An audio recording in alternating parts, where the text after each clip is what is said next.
One baby, one pandemic, 2 lockdowns, one staycation, and various different confusing levels later, I am genuinely sad to say that my time with the Skoda Kodiaq Sportline has come to an end.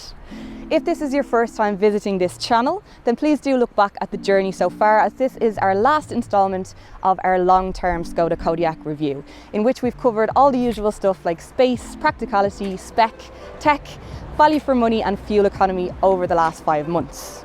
So today I want to do one last recap on why I think that this might just be the perfect family car.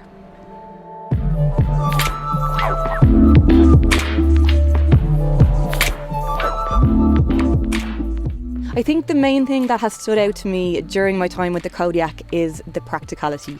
Now I know that can be a very broad term, but it's just the fact that I was never once left looking for space, especially in the early days with a baby when you've got these massive travel systems to carry around. That boot is absolutely enormous with the back seats down, and they themselves have come in very handy on occasion. It's all really easy to do too. Those back doors open nice and wide, the Isofix anchors are easy to access, and the extra bit of height just makes it all a bit easier too.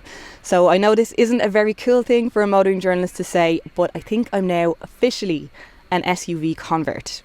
Other than that, it felt safe, comfortable and really good to drive, and looked really good while doing all that, especially in this Sportline trim.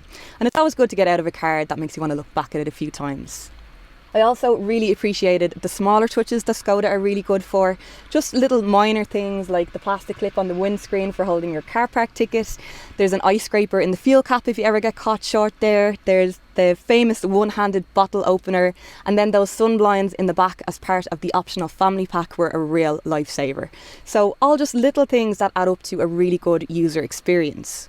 One question I did get from time to time was, did I think it was too big? Absolutely not is my answer, and it definitely doesn't feel as big on the road as it might look.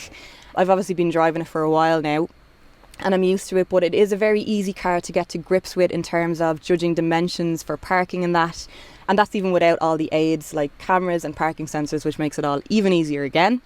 In terms of fuel economy then is obviously another big one, and being the year that it is, didn't get maybe as many long trips as it might have liked as a diesel. None of us did. But even on shorter journeys, it's been very reasonable to run, quite easy on juice, and in terms of other running costs like annual road tax, very reasonable too at €280 a year. I've also had a couple of questions from dog owners. It's definitely a good choice if you've got furry friends, in terms of space anyway, and especially if you want to keep them separate from your kids in the back because you've got that extra row, with the appropriate doggy seatbelt, of course. A Sportline might not be the best choice if they're particularly furry, because dog hair on this lovely Alcantara upholstery is not a good look.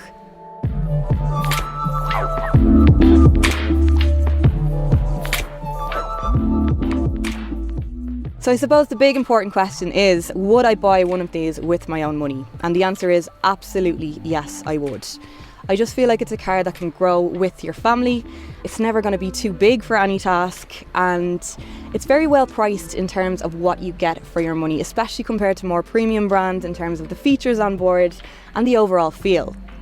Now, likewise, there are cheaper options on the market, which I do hope to be getting to grips with in the new year as I return to more regular car testing. So please hit subscribe and join us as we continue to try to make your car buying journey easier in 2021, which will hopefully be a better year for everybody.